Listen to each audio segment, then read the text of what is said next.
राधे कृष्ण राधे कृष्ण। 21वां सूत्र, अनुराग ही का नाम भक्ति है।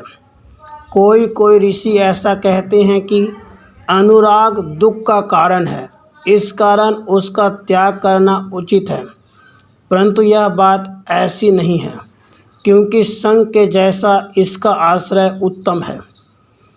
भक्ति का नाम अनुराग है, ऐसा महर्षि सांडिल्य जी पहले ही कहाए हैं।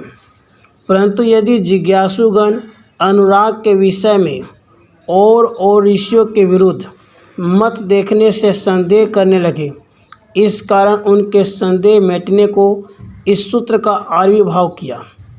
अब कहते हैं कि और ऋषिगणों ने जो अनुराग को दुखदायी कहा है, उसका कारण यह है कि जीवगण मायावश भ्रम में पतित होकर प्रायः सांसारिक पदार्थों में अर्थात पिता, माता, पुत्र, कलत्र, धन, ऐश्वर्य आदि में अनुराग को स्थापन कर देते हैं।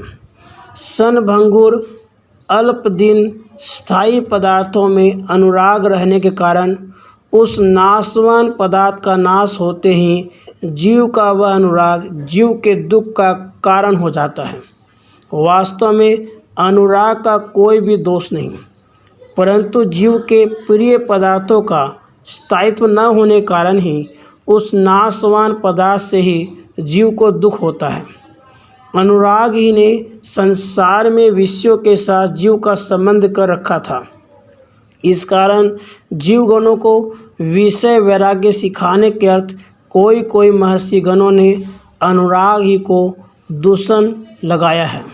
उनका ऐसा कहना वैराग्य शिक्षा कारक है, किंतु अनुराग निंदावाचक नहीं है। परंतु ईश्वर अनुराग में वैसे दोष की संभावना नहीं। भूत, भविष्यत और वर्तमान तीनों कालों में एक रूप स्थायी श्री भगवान में अनुराग से विच्छेद होने की संभावना नहीं है।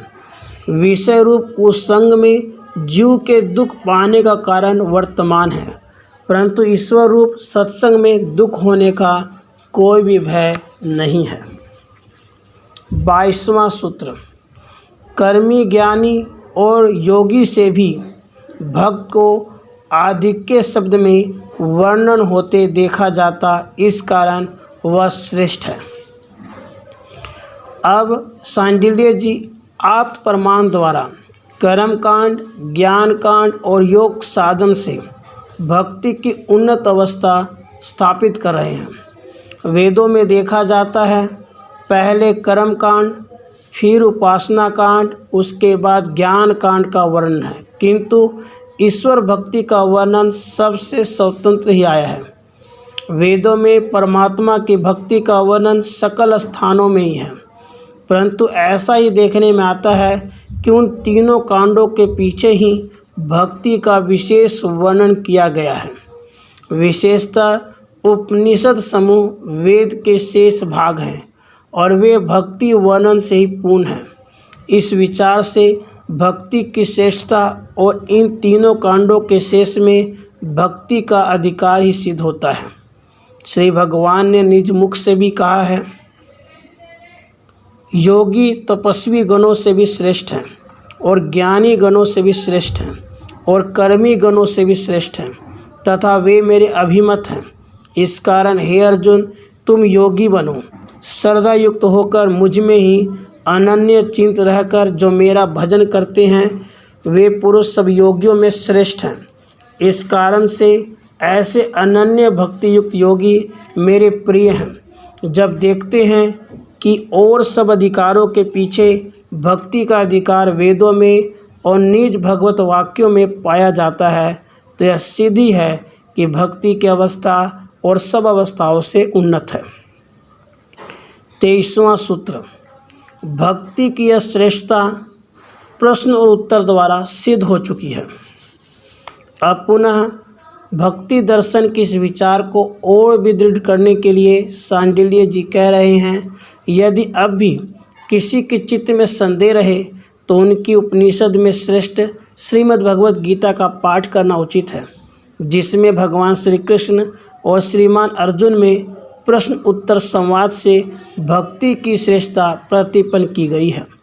श्रीमद् भागवत गीता उपनिषदों में श्रेष्ठ है और सर्ववादी सम्मत सार्वभौम मत युक्त गाथा है और जिसके उपदेशक स्वयं श्री भगवान श्री कृष्णचंद्र हैं और भगवान वेद व्यास प्रकाशक हैं। जब ऐसे ग्रंथ में पूर्ण रूप से भक्ति की श्रेष्ठता प्रतिपन्न की गई है तो अब किसी को भी संदेह नहीं रह सकता। 24वां सूत्र, भक्ति श्रद्धा के तरह नहीं है क्योंकि श्रद्धा साधारण रूप से दिखाई पड़ती है।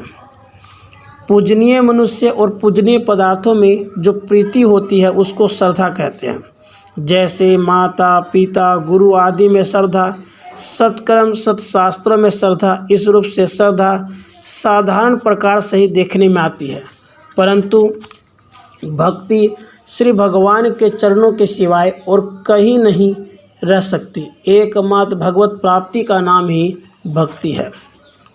25वां सूत्र, श्रद्धा और भक्ति को एक अर्थ में लगाने से दोष हो जाएगा। पहले तो श्रद्धा नाना स्थानों में हुआ करती है।